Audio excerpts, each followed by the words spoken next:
Shalom, salam jumpa kembali bersama dengan saya, Pastor Andreas Rustin, dalam Renungan Harian Katolik. Hari ini tanggal 20 Februari 2023. Dan saya mengajak Anda untuk merenungkan kisah Injil Markus yang diwartakan kepada kita hari ini, di mana Yesus menyembuhkan seorang anak yang diserang oleh roh jahat. Dan itu telah dia derita lama sekali. Dan apa yang terjadi pada anak tersebut adalah dia menjadi bisu, dan ketika roh tersebut menyerang dia, dikatakan bahwa roh itu kemudian membantingnya ke tanah, lalu mulutnya berbusa, giginya berkertakan, dan tubuhnya menjadi kejang. Dan ketika para murid mencoba untuk menyembuhkannya, mengusir setan tersebut, mereka gagal.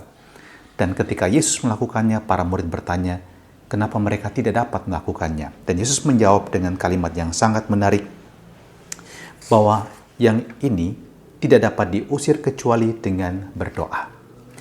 Saya lalu teringat dengan buku yang pernah saya beli dan saya baca, yang ditulis oleh Gabriele Amorth, seorang eksorsis menceritakan kisahnya. Anda mungkin pernah juga melihat buku ini. Dan di sana dikatakan bagaimana peran doa menjadi sangat luar biasa untuk melindungi kita dari serangan roh jahat, tapi juga untuk membebaskan jiwa kita jika kita juga mengalami gangguan darinya. Dia mengatakan bahwa kekuatan doa begitu luar biasa dan dilambangkan dengan sering menerima sakramen dan menjalani hidup sesuai dengan ajaran Injil. Ini merupakan pokok yang paling penting dan seringkali kita abaikan. Dan dia pernah menuturkan dalam bukunya bahwa menerima sakramen taubat dan Ekaristi adalah sesuatu yang paling tidak disukai oleh si jahat ketika dia melihat Anda melakukan itu. Maka sebagai perisai, lakukanlah hal-hal ini. Lakukanlah juga sebagai penyembuhan diri Anda jika Anda mengalami atau merasa bahwa Anda membutuhkan penyembuhan dari Tuhan. Dia juga menuliskan bahwa kekuatan dari devosi kepada Santa Perawan Maria, doa rosario, itu akan sangat membantu. Juga doa dengan perantaran para malaikat dan dari para kudus. Kemudian juga mengunjungi tempat-tempat siaran dibangun tentunya. Juga di sana Allah melimpahi kita dengan begitu banyak sarana rahmat. Dan kemudian juga dikatakan, dan ini penting, sabda Allah juga sangat ampuh. Anda bisa mengutip kalimat-kalimat dari kitab suci. Demikian juga doa pujian, baik spontan maupun yang bersumber dari kitab suci, seperti Mazmur dan kidung pujian kepada Allah. Itu juga sangat bermanfaat.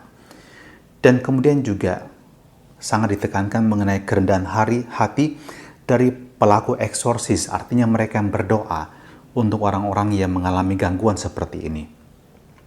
Dan mereka harus sadar bahwa mereka dapat melakukannya bukan karena kehebatan mereka, bukan karena kesucian mereka tanpa celah di hadapan Tuhan. Tapi kerendahan hati ini mengandaikan bahwa kekuatan itu berasal dari Tuhan, dan rahmat penyembuhan itu juga mengalir dari rahmat Allah semata-mata. Dan kemudian juga dikatakan bahwa kadang-kadang ada proses yang panjang dan dapat membuat seorang eksorsis maupun yang disembuhkan atau yang didoakan itu mengalami kelelahan. Tapi itu semua merupakan proses, dan ketika menjalani itu mereka tidak boleh kehilangan harapan. Demikian juga dikatakan bahwa seorang eksorsis dapat mengalami buah-buah rohani yang besar ketika dia mendoakan orang yang sedang sakit, dan di sana Allah menunjukkan bagaimana dari kegelapan orang memasuki terang. Dan kemudian dia menambahkan juga refleksi penting tentang peran gambar-gambar orang kudus dan juga gambar-gambar Tuhan Yesus tentunya.